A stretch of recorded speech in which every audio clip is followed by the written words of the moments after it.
Fala pessoal, aqui quem fala é Vitor Hugo Fernandes, professor e comentarista político. Hoje estou aqui para falar do seguinte: cai significativamente a popularidade do governo Lula. Saiu uma pesquisa recentemente, Datafolha, anteontem, mostrando que a maior queda na popularidade do Lula desde que começou o Lula 3, né, esse terceiro ano do governo Lula. A popularidade do governo caiu, a parte de ótimo e bom caiu de 35% para 24%, uma queda drástica, significativa, comparando com a última pesquisa que foi em dezembro, e o ruim e péssimo subiu de 34% para 41%. Lula perde, e 32% de regular, né? O pessoal pode falar, mas essa é uma pesquisa só e as outras? As outras estão mostrando coisa muito parecida. Há uma continuidade desde o início do governo, inclusive, de mostrar uma queda na popularidade. Inclusive, se você pegar aqui no meu canal, tem outros 2 vídeos onde eu aponto essa queda de popularidade, citando ali as várias pesquisas que falam isso. Essa pesquisa da Datafolha é uma pesquisa que mostra isso de forma mais intensa. Pesquisa é neutra, tem gente negando pesquisa. A pesquisa é falsa para prejudicar o governo e tal. Não, nenhuma pesquisa é neutra, toda pesquisa é de alguém que paga, naturalmente. Datafolha pertence ao grupo Folha de São Paulo, que é um grupo de direita. Isso é um fato, né? Agora, a gente também negar o dado é um negacionismo parecido com os bolsonaristas, né? Que só acredita na pesquisa quando ela é boa, quando ela é ruim a gente diz que ela é falsa. Não, gente, essa pesquisa, ao que tudo indica, é uma pesquisa confiável, verdadeira, porque ela é condizente com outras pesquisas que já vinham ocorrendo, né? Senão você vai virar igual aos bolsonaristas que negam os dados, que negam os fatos, né? Então vamos lá, o que vai explicar esse fator aí, essa queda de popularidade de forma mais bruxa? Porque vinha numa queda mais lenta e agora você tem uma queda acentuada na popularidade, né?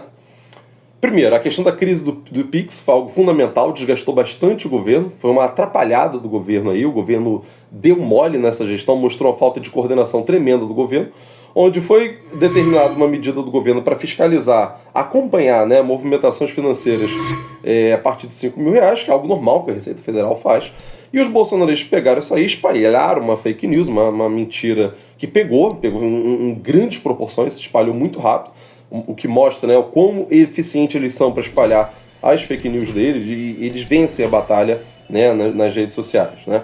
E aí o governo, em vez de enfrentar isso, em vez de usar a rede de rádio e televisão, o Lula, o Haddad, ele para lá desmentir, não, ele prefere simplesmente voltar atrás. Quando você voltou atrás, você comprovou que aquilo que eles estavam falando era verdade, que não era, mas fica aparecendo para eles, e até para a população como um todo, que o que o Nicolas Ferreira, o que os bolsonaristas falavam, era verdade, né? Então, uma atrapalhada do governo que resolveu voltar atrás aí, e ficou como mentiroso na história, né? Então passa a ideia de um governo que não é confiável. Então teve primeiro essa crise. Outro foi a questão da alta do dólar nos últimos tempos aí, por culpa de especulação no mercado, não teve nada estrutural na economia que pudesse explicar essa queda no dólar. Aí os liberais, os bolsonaristas dizem é porque as contas públicas estão descontroladas, é porque as estatais gastam muito. Não é isso não, gente. Não tem nada de conta pública descontrolada, estatal com débitos extraordinários, nada disso. Especulação do mercado financeiro. Esses caras têm lá, tinham a intenção de prejudicar o governo especulando com a moeda. Outro fator também que a gente pode citar, né, que a população fala bastante, particularmente a população mais pobre, isso dói muito, que é a subida no preço dos alimentos.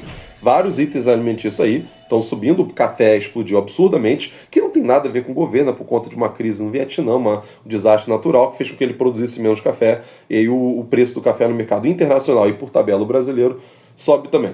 Então, somando esses 3 fatores aí, é o que eu acho que vai explicar essa queda agora, desses últimos 2, 3 meses do governo, 2 meses, né? Que é uma queda acentuada. No entanto, há que se fazer a crítica que eu já tenho feito há muito tempo, que é o seguinte: há uma queda contínua na popularidade do governo, sim, por medidas que o governo está tomando. Medidas ruins, medidas erradas, medidas impopulares, medidas de direita que o governo Lula tem tomado nos últimos tempos. Vou citar algumas delas. E aí eu sei que um monte de gente que é lulista, que acha que o Lula é infalível, não vai gostar de ouvir isso. Mas vamos ouvir os fatos. Lula reduziu o percentual do quanto vai aumentar o salário mínimo, com o plano do ajuste fiscal do Haddad. O percentual, o salário mínimo era reajustado, né, pelo crescimento do PIB, mais a inflação do ano anterior. O Haddad colocou um limite de 1,5%, se não me engano é 1,5% ou 2,5%, agora não tenho certeza. Mas reduziu o quanto pode vir a aumentar o salário mínimo. Lula mantém a política de PPI da Petrobras. Ele disse que mudou para não sei o quê, mas na verdade, gente, toda vez que aumenta o dólar, aumenta o combustível. Você pode ver que o combustível aumentou de novo. E se aumenta o combustível, como a gente sempre falou no governo Bolsonaro, né? Aumenta alimento, aumenta todas as outras coisas, porque o combustível é a base para tudo. Inclusive diesel, que é utilizado para caminhão, que é utilizado para ônibus, que vai interferir no preço do transporte público, que vai interferir no preço principalmente dos alimentos, sacolão particularmente. Né? O Lula manteve os preços altos dos combustíveis. Vamos lembrar que o governo é acionista de 51% da Petrobras. Então, se ele mantém o PPI, paridade de preços internacional, que é a política do Temer, você vai fazer com que os preços dos alimentos continuem mais altos. Vamos lembrar que a gente falava isso do Bolsonaro e dizia que isso ia prejudicar os pobres? O Lula manteve. Essa é a realidade. Houve cortes no BPC. Lula cortou, fez corte no BPC. Muita gente que tinha direito passou a não ter mais direito. Houve cortes no PIS/PASEP, que era direcionado aos trabalhadores pobres que ganhavam até 2 salários mínimos. Agora menos pessoas têm direito a isso. Mais uma medida que prejudica os mais pobres. Lula indica um conservador de direita para a PGR. O PGR hoje é um direitista conservador que, inclusive, está ali fazendo todo o corpo mole do mundo para denunciar Bolsonaro, denunciar os golpistas pela tentativa de golpe do dia 8 de janeiro. Lula mantém a política de juros altos do Banco Central. Ficava dizendo que Campos Neto é um sabotador da economia e papapá. Todos os diretores do Banco Central que o Lula indicou, inclusive o Galípolo, que atualmente é o presidente do Banco Central, defenderam as mesmíssimas políticas do Campos Neto. É só olhar os dados. E aí tem um negacionismo tremendo entre os juristas, dizer, não, foi o Campos Neto que fez isso. Gente, Campos Neto já saiu, tá? Quem está comandando o Banco Central é o Galípolo. Ah, mas o aumento que teve de juros agora, o Campos Neto deixou engatilhado. Gente, deixou engatilhado com a aprovação de todos os diretores indicados pelo governo Lula. A gente está vivendo uma coisa louca que é o negacionismo de esquerda. Negacionismo dos juristas. Isso é um fato. Olha lá a quem votou com o quê no Banco Central. Você vai ver que todos os indicados por Lula votaram do mesmo jeito que os indicados pelo Bolsonaro. Então Lula mantém a política de juros altos que faz com que todos os financiamentos fiquem caros. Uma casa, para um carro, para uma geladeira, para um fogão. Qualquer coisa vai ficar mais caro. Alimentos caros. Não foi criado ainda uma política de modo a combater a alta do preço dos alimentos. O Lula não faz reforma agrária. O MST tá puto da vida com o Lula, quase ali ameaçando se enfrentar com o governo, que é a coisa que não está fazendo. O Lula não faz reforma agrária porque não quer desagradar o agronegócio, que é totalmente contra isso. Comunicação do governo, e aí não são medidas, mas a comunicação do governo continua sendo muito ruim.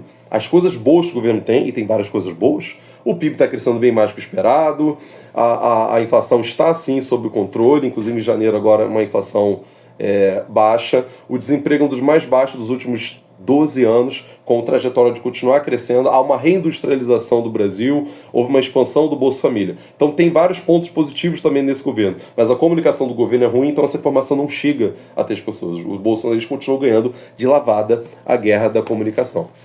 E aí, o que a gente está vivendo agora é o seguinte, você tem uma divisão na esquerda, que você tem a esquerda lulista, que independente do que o Lula fala, vai sempre dizer, não, mas tá certa, porque o Congresso não deixa, o Congresso é de direita e papapá. Ou seja, nunca o Lula, alguma coisa que o Lula faz está errado. O Lula tem tomado cada vez mais medidas liberais, de direita, neoliberais, e essas pessoas vão sempre dizer que o Lula faz porque não teria como ser diferente.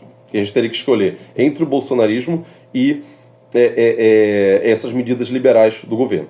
A outra esquerda, a esquerda socialista da qual eu faço parte, está reclamando, está dizendo, olha, isso aí que vocês estão fazendo está errado, a popularidade do governo está caindo, e isso vai fazer com que o governo venha perder as eleições de 2026. E aí, dizem que a gente da esquerda socialista está fazendo o jogo da direita por estar criticando o governo. Sendo que o governo está tomando medidas de direita que está fazendo cair a popularidade, o que vai fazer perder as eleições de 2026 se não mudar de rumo. Quem é que está fazendo o jogo da direita, então? Quem está passando pano para medidas que está levando o governo por buraco e que, por tabela, vai fazer os bolsonaristas voltarem ao poder em 2026? Ou a gente que está alertando para os erros do governo para tentar corrigir o rumo e não vir a perder as eleições de 2026? Essa questão que é importante refletir. Em 2015, o Congresso foi eleito com direita também ganhou de lavada para o Congresso. Dilma chega com um governo bem fragilizado. O que Dilma faz? Vou fazer um governo mais à direita para ver se ganhava a simpatia da direita. O que aconteceu? Popularidade da Dilma cai, e no fim das contas toma um golpe de Estado. Se não mudar de rumo, a gente pode ver 2025 virar repetição de 2015. A gente não quer isso acontecer, ver isso acontecer.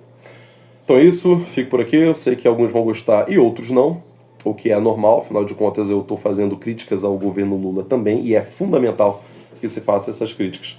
Mas diz aqui o que você achou, Comenta, compartilha esse vídeo com aquela pessoa que está voando aí e não está entendendo. E aí, inclusive, eu faço a pergunta para quem não gostar do que eu disse, né? Por que caiu então a popularidade? Responde aí. É só por questão de fake news e comunicação? Fake news e comunicação sempre teve esse problema. Mas a queda caiu mais agora. Então por quê? Né? Enfim, quem quiser e puder se tornar membro do canal, tem um botão Seja Membro aqui embaixo também, para você se tornar membro e contribuir com o canal também. Então é isso, pessoal. Eu fico por aqui. Até o próximo vídeo. Um abraço.